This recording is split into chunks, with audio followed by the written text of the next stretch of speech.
The auditorium lights dimmed to a soft crimson glow, the kind that makes every heart in the room beat a little faster on Valentine's Day. Sarah Thompson slid into the back row, clutching a single red rose she'd bought for her son, trying to look like any other proud parent. 8 years old, front row center, wearing the paper crown he'd glued together himself, her little king was about to steal the show.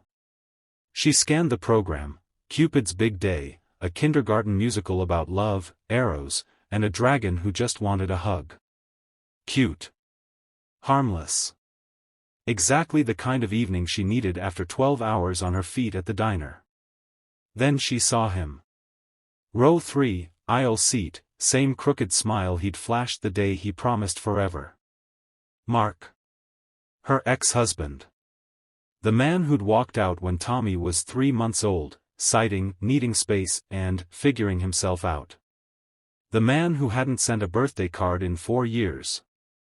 He was here. At their son's school play. On Valentine's Day.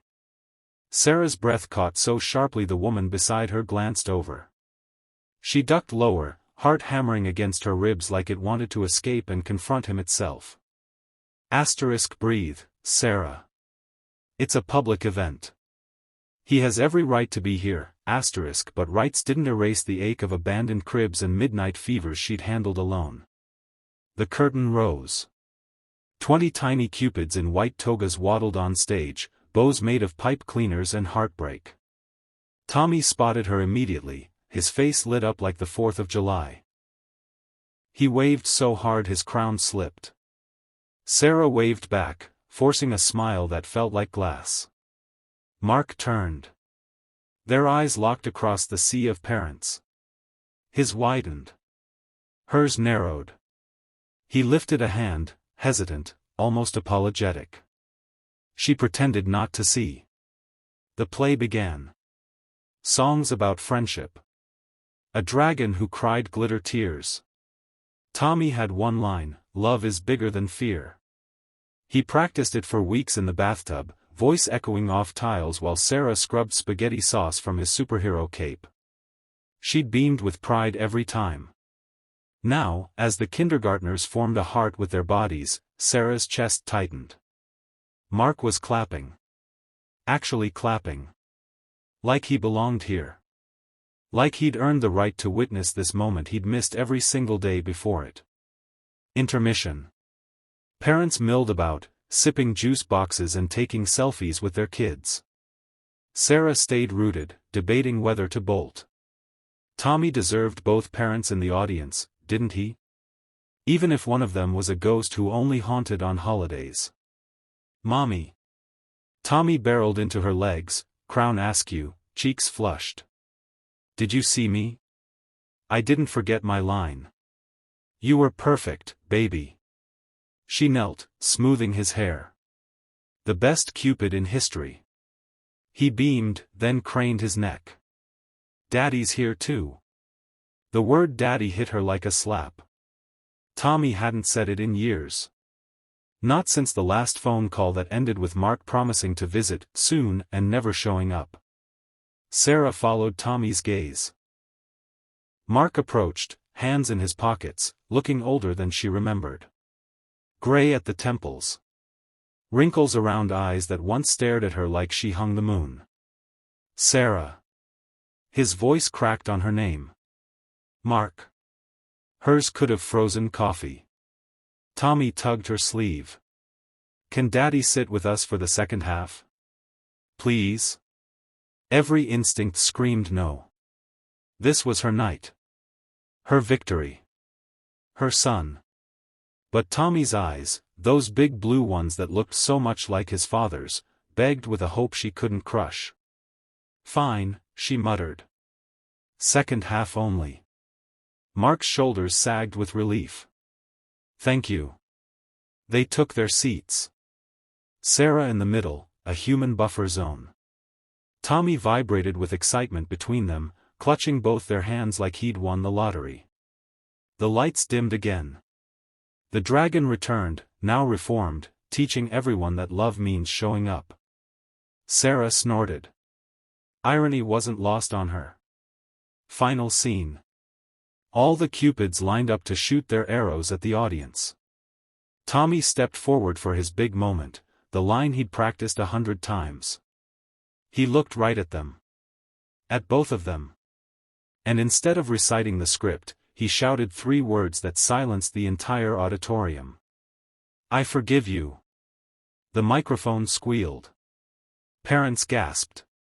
Sarah's heart stopped. Tommy wasn't talking to the dragon. He was talking to Mark. Tears welled instantly. Sarah couldn't breathe. Mark's face crumpled. He covered his mouth with both hands, shoulders shaking. Tommy kept going, off script but earnest. "You missed my birthdays and my first bike and when I lost my first tooth, but you're here now. And Mommy says love is bigger than fear. So I forgive you, Daddy. Can we be a family again?" The kindergarten teacher froze backstage, unsure whether to intervene. The audience held its breath. Sarah found her voice. "Tommy." But Mark was already moving. He dropped to his knees in the aisle, arms open. Tommy launched himself into them, crown tumbling to the floor. Father and son clung to each other, sobbing in a tangle of pipe cleaner arrows and glitter. Sarah stood slowly. The rose trembled in her hand. She should be angry. She had every right to be furious. But watching Tommy's small arms wrapped around the neck that once rocked him to sleep, something inside her cracked wide open. Mark looked up, tears streaming. "I'm so sorry, Sarah. I was a coward. I thought if I stayed away, I wouldn't hurt you more. But I hurt you worse. I hurt him worse." His voice broke. "I don't deserve this. But if you'll let me, I want to earn it. Every day. Starting now." The audience erupted. Not polite clapping, standing ovation, whoops and cheers and parents wiping their eyes. Someone started filming on their phone. Sarah didn't care. She stepped into the aisle. Mark tensed, bracing for rejection. Instead, she placed the rose on the seat beside them. "One chance," she said quietly. "You show up. Every recital. Every fever. Every Tuesday night homework battle. You miss one, we're done. Forever." Mark nodded so hard she thought his head might fall off. "I swear." Tommy pulled back, face glowing. "Does this mean Daddy's moving in?" Sarah laughed through her tears. "Slow down, Cupid. Let's start with ice cream after the play." The curtain call began. The kids took their bows, oblivious to the drama that had unfolded. Tommy dragged both parents on stage for the final bow. The 3 of them stood together, awkward, teary, but together, while the audience roared. Later, in the parking lot, snow flurries danced under streetlights. Tommy fell asleep in his car seat, crown in his lap, chocolate ice cream on his cheek. Sarah and Mark lingered by her beat-up sedan. "I got a job," he said. "Here in town. Starts Monday. I've been clean 6 months. Therapy. The whole deal." She studied him. Really looked. The man who'd broken her heart was still there, but so was the boy who'd proposed with a ring pop under the bleachers. "I'm proud of you," she admitted. "But trust isn't a light switch, Mark. I know. I'll prove it. However long it takes." Tommy stirred. "Mommy? Can Daddy buckle me in?" Sarah handed over the keys. Mark's hands shook as he adjusted the straps, kissing Tommy's forehead like he was made of glass. As Mark stepped back, Sarah caught his sleeve. "Valentine's Day, huh?" He smiled, small, hopeful. "Best one yet." She didn't kiss him. Not yet. But she let their fingers brush as they walked to their separate cars. A beginning. Fragile, but real. 6 months later, the 3 of them sat in the same auditorium for the spring concert. Tommy, now a proud first grader, played the triangle in the band. Mark held Sarah's hand the entire time. When Tommy spotted them, he didn't shout anything dramatic. He just grinned, the kind of grin that said, "I knew you'd both be here." Afterward, in the lobby, a woman approached Sarah. "Your family, that moment last Valentine's Day? It went viral. Over 2 million views. You gave my husband the courage to come back. Thank you." Sarah glanced at Mark, chasing Tommy around a cardboard tree prop. "We're still a work in progress," she said. "But progress counts." That night, tucking Tommy in, he yawned. "Mommy? Remember when I forgave Daddy? Every day, baby. Was I right? Is love bigger than fear?" Sarah kissed his forehead. "You were right. And you're the bravest person I know."